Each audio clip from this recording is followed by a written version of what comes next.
ఇంత దుర్మార్గమైనటువంటి పత్రికలను మనం ప్రపంచంలో ఎక్కడా చూసుండం. ఎందుకంటే పేదవాడికి ఇళ్ల స్థలాలు ఇచ్చి ఇల్లు కట్టించాలని చూస్తే సెంటు కంపు కొట్టిద్ది, వాళ్ళు మా దగ్గర ఉండటానికి అర్హులు కాదని రాసినటువంటి పత్రికలు. అదేవిధంగా పేద పిల్లలకి ఇంగ్లీష్ మీడియం ప్రవేశపెడుతుంటే వద్దు, ఆ ఇంగ్లీష్ మీడియంలో పేద పిల్లలు చదువుకోకూడదని చెప్పి బహిరంగంగానే హెడ్డింగ్లు పెట్టి రాసినటువంటి పత్రికలు ఆ రెండు పత్రికలు. పేదవాడికి ట్యాబులు ఇస్తే చెడిపోతాడని రాసినటువంటి పత్రికలు. పేదవాడికి బైజూస్ కంటెంట్ ఇస్తే ఏ జ్యూస్ అని మాట్లాడినటువంటి పత్రికలు ఇంకా ఇంకా విషం నింపుతూనే ఉన్నాయి. జగన్మోహన్ రెడ్డి గారు 8వ తరగతి చదివేటటువంటి విద్యార్థులకి ఏదైతే 2022వ సంవత్సరం 2023వ సంవత్సరంలో వరుసగా 2 సంవత్సరాలు వాళ్ళకి ట్యాబులు అందిస్తే ఆ ట్యాబుల్ని ఈరోజు వీళ్ళ అధికారంలోకి వచ్చి 2 సంవత్సరాలు అయితే వీళ్ళకి ఆ ట్యాబుల్ని ఆపేసి ఇప్పుడు బైజూస్కు జగన్ దోచిపెట్టారని చెప్పి సిగ్గు లేకుండా తప్పుడు వార్త రాసింది. ఎంత తప్పుడు వార్త అంటే చూడండి, వైకాపా ప్రభుత్వ హయాంలో భారీ కుట్రంట. ఏది బైజూస్ కంట జగన్ గారు బైజూస్ని ఏదైతే బైజూస్ ఉన్నటువంటి ట్యాబుల్ని ఇవ్వటం భారీ కుట్రంట. కంటెంట్ ఉచితం అంటూనే 40 కోట్లు దొడ్డిదారిని ఇచ్చేశారని రాసింది. కనీసం కడుపుకి అన్నం తినేప్పుడన్న వార్త రాసావా ఈనాడు కిరణ్? అన్నం తింటే ఇలాంటి వార్త రాయవు కదా. ఇప్పుడు మనం ఉచిత ఇసుక అని పెట్టాం, కానీ మీరు ఉచిత ఇసుక ఇవ్వటల్లా.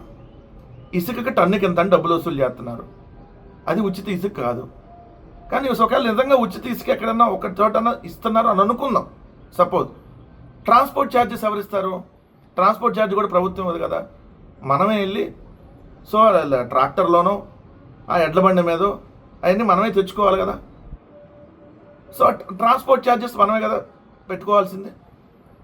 మరి ఇక్కడ బైజూస్ అనేది ఉచితంగా కంటెంట్ ఇచ్చింది, 20 నుంచి 25 వేల రూపాయల విలువైనటువంటి కంటెంట్ అది. దానికి లోడింగ్ ఛార్జెస్ ఏదైతే 425 రూపాయలు చొప్పున కంటెంట్ లోడింగ్కి ఒక్కో ట్యాబ్ ఖర్చు అయింది. ఒక్కొక్క ట్యాబ్కి 425 రూపాయలు ప్రభుత్వానికి సంబంధించి ఆ లోడింగ్ ఛార్జెస్. సో దీన్ని కూడా ఎవరైతే కాంట్రాక్ట్ ఇచ్చారో ఆ కాంట్రాక్ట్ సంస్థకి డైరెక్ట్గా ట్యాబ్కి ఇంత అని చెప్పి డైరెక్ట్గా ఇచ్చింది ప్రభుత్వం. సో ఇక్కడ 2022వ సంవత్సరంలో 4,34,180 ట్యాబులు, అదేవిధంగా 2023వ సంవత్సరంలో 5,18,740 ట్యాబులు కొన్నారు. సో దీనికంటే 49 కోట్లు ఏదైతే లోడింగ్ ఛార్జెస్ అయినాయి అంట. ఇది భారీ కుట్రంట.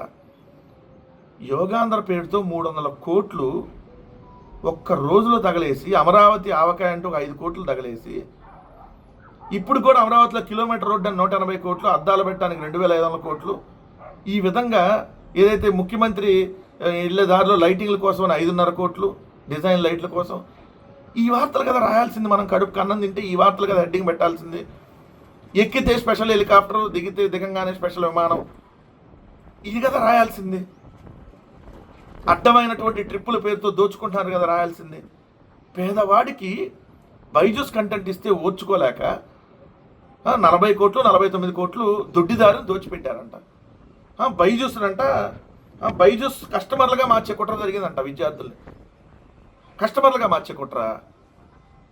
అసలు ఏం మనుషులు, ఏమి రాతలు. కడుపుకి అన్నమే తినాలిగా, తింటే ఈ వర్తంగా రాతలు రాయరు కదా. ఎంత దుర్మార్గమైనటువంటి కుట్ర ఈ 2 పత్రికలు పండుతా ఉన్నాయో. ఈ బైజూస్తో ఒకసారి చూస్తే మరొకసారి విషం కక్కారు పేద పిల్లల మీద. వీళ్ళకి ఇప్పటికి ట్యాబులు ఇవ్వలేదు, వీళ్ళు వచ్చి నాకు ఒక కొత్త ట్యాబ్ ఇవ్వలేదు. కానీ వీళ్ళు చిమ్మినటువంటి విషం ఏ విధంగా ఉందో, ఇంకా పేద పిల్లల మీద ఏ విధంగా విషం చిమ్ముతా ఉన్నారో ఒకసారి గమనించండి.